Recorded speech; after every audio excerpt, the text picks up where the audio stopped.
not asked you to do quantum physics calculations. The work was rubbish. It looked like you couldn't even run a bath. Lord Sugar explains. You're fired. You're fired. You didn't follow the money. You're fired. You're fired. I wouldn't trust you with a hotel in Monopoly. You're fired. So whether I'm right or wrong, you're fired.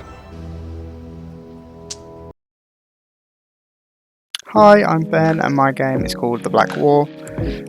Here we just have the white boxing for my game. Basically, the idea for my game would be two armies with the objective of killing each other. The battle takes place outside a small Russian village and the battle was deemed the Battle of Malikov Hill. And it's the player objective as one of the soldiers of these armies to attack the enemy and kill all of the enemy soldiers in order to secure the hill. So here we have the skybox. Basically I used a software tool called Spacescape to create this starry galaxy skybox where you can change the colour, change the direction, the speed, change the pattern of the skybox and then export it, import into Unreal, create a material, connect all the normals and the textures up. So this is the rain and fog that I have in my map.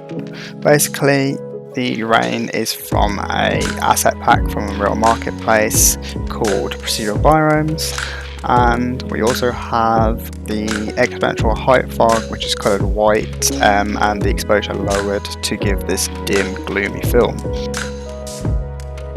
So here is the AI for my game, where we have three lots of AI technically. So we have the allied soldiers AI, which will wander around the map, just random directions, and they'll roam around. They can also sprint. They have different animations, as you can see here.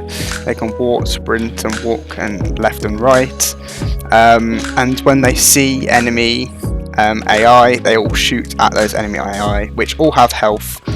And so once their health reaches 0, they will then die, and an animation for them dying will play, and their movement will be disabled.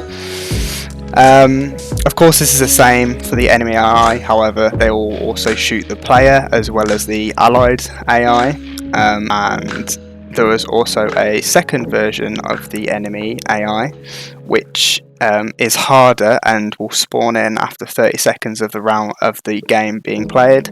Basically these enemy AI have increased health and therefore are a lot harder to kill, and there are also a lot more of these enemy AI than the normal AI, that is. Here we have the blueprints for the enemies and to shoot the player and the allied AI.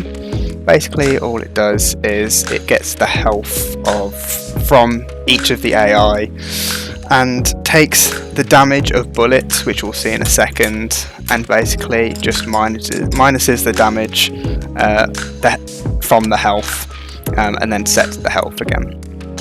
We also have AI for tanks, as you just saw.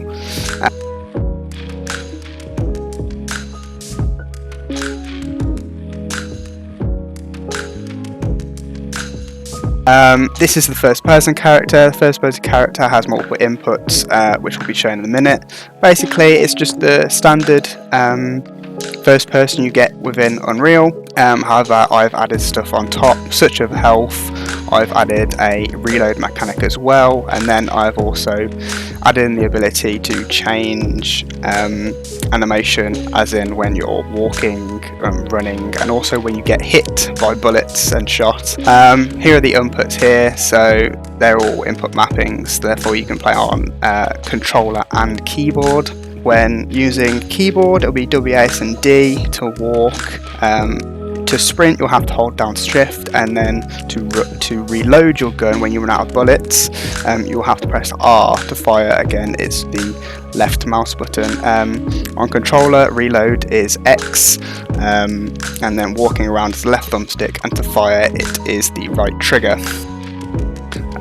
So here we had the HUD of the player, basically just a simple HUD showing the health bar and the ammo count in the bottom right, and obviously that ammo count will decrease when you shoot bullets, and will also, when you reload, will reset to the max. It will also stop you from shooting any bullets when it reaches 0, and your health bar obviously decreases when getting shot, and changes colour as well to let you know how much damage is being done.